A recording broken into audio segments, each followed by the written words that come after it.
అందరికీ నమస్కారం. నేను వినీత్ క్యాదస్.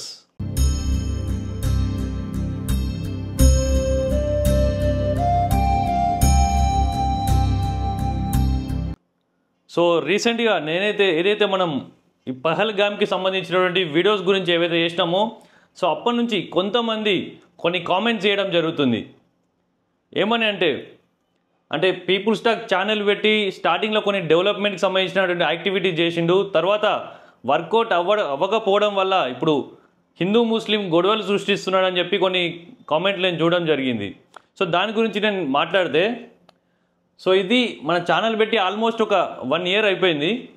ఒక్కసారి మన ప్లేలిస్ట్లోకి వెళ్ళినట్లయితే కిందికి వస్తే సో మన ఛానల్లో ఫస్ట్ అప్లోడ్ చేసినటువంటి వీడియో అయోధ్య రామ మందిరం గురించి మనం చేసినటువంటి వీడియో ఇది. పాజ్. అయోధ్య రామ మందిరం గురించి అసలు ఈ రామ మందిరం వచ్చే లోక్సభ ఎలక్షన్స్కి ఎలా ఇంపాక్ట్ చూపిస్తుందని చెప్పి పబ్లిక్ ఒపీనియన్ తీసుకోవడం జరిగింది. సో మన ఛానల్లో ఫస్ట్ వీడియో వచ్చేసి అయోధ్య రామ మందిరం గురించి. సో దాని తర్వాత బ్యాకెల్ సో కిందికి వస్తే మనకు ఆర్ఓసీస్ ఉంటాయి, మనం చేసినటువంటి పాడ్కాస్ట్ కొన్ని. సో ఇది ఒకసారి ఓపెన్ చేస్తే పాజ్ ఇక్కడ కిందికి వస్తే ఇక్కడ ప్రపంచమే భగవద్గీత అంటూ ఒక పెద్ద ఆయనని ధర్మం పట్ల అవగాహన ఉన్నటువంటి వ్యక్తిని తీసుకొచ్చి మనం స్టార్టింగ్లో ఒక పాడ్కాస్ట్ చేయడం జరిగింది. సో ఇది ధర్మం పైన చేసినాం. సో దాని తర్వాత బ్యాక్ సో ఇంకొక ప్లేలిస్ట్ మనం సోషల్ యాక్టివిటీస్ అనే ప్లేలిస్ట్కి వెళ్తే క్లోజ్ అయ్యేది సోషల్ యాక్టివిటీస్ పేజ్కి వెళ్తే ఇది. సో ఇక్కడ కొన్ని డెవలప్మెంట్కి సంబంధించినటువంటి వీడియో ఇది. జగిత్యాల్లో ఒక డెవలప్మెంట్కి సంబంధించినటువంటి ఒక సోషల్ యాక్టివిటీ చేయడం జరిగింది. మనం ఈ బోర్డు పట్టుకొని ఇద్దరు ఒక ఎమ్మెల్యే ఎమ్మెల్సీ కలిసి జగిత్యాలని అభివృద్ధి చేయండి అని చెప్పి ఒక డెవలప్మెంట్ యాక్టివిటీ చేయడం జరిగింది.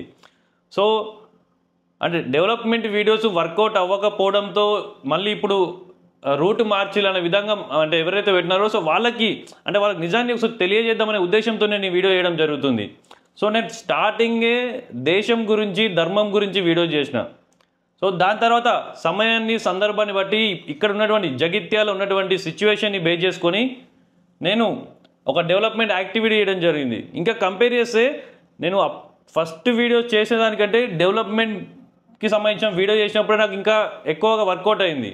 బట్ ఏది వర్కౌట్ అవుతుందని చేయడం నా ఉద్దేశం కాదు, అసలు సొసైటీలో ఏం జరుగుతుంది సో దాని మీద సమయం సందర్భాన్ని సిచ్యువేషన్ని చూసుకొని సో దానిపైన వీడియో చేయడం జరుగుతుంది. సో నాకు తెలిసిన నిజాల్ని జనాలకు చెప్పాలని ఒక ఉద్దేశంతో నేను పీపుల్ స్టాక్ అనే ఒక ఛానల్ పెట్టుకోవడం జరిగింది. సో కేవలం నా కోసమే నేను ఛానల్ పెట్టుకొని నేను ఇవన్నీ చేస్తున్నా అంటే నేను ఇట్లాంటి కేటగిరీని ఎంచుకోకపోతుండే. ఒక ఎంటర్టైన్మెంట్ ఛానల్లో లేకుంటే ఒక గేమింగ్ ఛానల్లో ఒక టెక్ ఛానల్లోని అట్లాంటి ఛానల్ పెట్టుకొని నేను ముందుకు వెళ్ళేవాడిని. బట్ నా మెంటాలిటీ ఏంటంటే ఒక సొసైటీలో ఒక అంశం జరుగుతుందంటే నాకంటే ఒక అభిప్రాయం ఉండాలి. సో నిజాలు ఏంటి అని తెలుసుకొని ఆ నిజాలను చెప్పేటువంటి ప్రయత్నం చేయాలనే ఉద్దేశంతో నేను ఇట్లాంటి కేటగిరీ పొలిటికల్కి సంబంధించిన సోషల్ యాక్టివిటీస్ చేసేటువంటి వీడియోలను నేను ఎంచుకొని ఇట్లాంటి వీడియోస్ చేయడం జరుగుతుంది. సో ఇంతకుముందు నేను చూపించినట్లే నేను ఛానల్ స్టార్టింగ్లో చేయడం జరిగింది. ఇక్కడ అయోధ్య రామ మందిరం గురించి చేయడం జరిగింది. సో కొన్ని పాడ్కాస్ట్లు చేయడం జరిగింది. దాంతోపాటు కొన్ని సోషల్ యాక్టివిటీస్ కూడా చేయడం జరిగింది. సో స్టార్టింగ్లో నేను చేసినటువంటి వీడియోలను చూస్తే సో అప్పుడు హిందూ ముస్లిం గొడవ పుట్టిస్తున్నాడు లేదంటే ఒక మతాన్ని వ్యతిరేకంగా చూపిస్తున్నా అని అటువంటి ఎప్పుడు రాలే నాకు. మరి ఇప్పుడు ఎందుకు వస్తున్నాయి ఈ పహల్గామ్ ఇష్యూ వలన లేకుంటే నేను కట్టుకున్నటువంటి కండువా వల్ల మీకు ఏమైనా ఇష్యూ అవుతుందా అంటే నిజంగా మాట్లాడుకుంటే నేను గుండు తీయించుకున్నా తిరుపతి వెళ్ళి. సో ఆ గుండు తీయించుకున్నా కాబట్టి సో ఆ గుండు మీద కాకుండా సో ఇట్లా ఈ స్కార్ఫ్ కట్టుకుంటే బాగుంటుంది ఒక ఉద్దేశంతో నేను ఇది కట్టుకొని మాట్లాడడం జరుగుతుంది.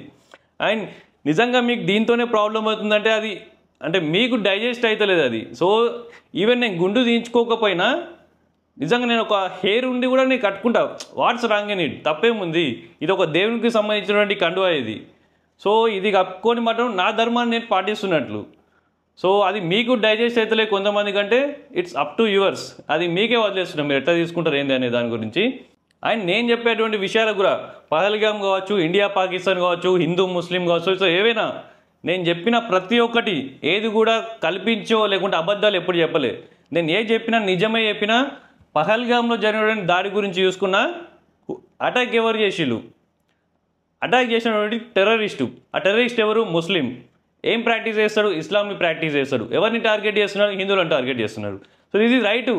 ఈ నిజాన్ని ఏదైతుందో విక్టిమ్స్, అక్కడ ఉన్నటువంటి విక్టిమ్స్, ప్రాణాలు కోల్పోయినటువంటి ఫ్యామిలీ మెంబర్స్ వచ్చి మాట్లాడి డైరెక్ట్ దాన్ని నేను తెలుసుకొని రీసెర్చ్ చేసి నిజాన్ని మీకు చెప్పారనే ప్రయత్నం మాత్రమే చేస్తున్నా. సో అర్థం చేసుకుంటారనే ఒక ఉద్దేశంతో నేను ఈ వీడియో చేయడం జరుగుతుంది. ధన్యవాదాలు. జై హింద్, భారత్ మాతాకి జై.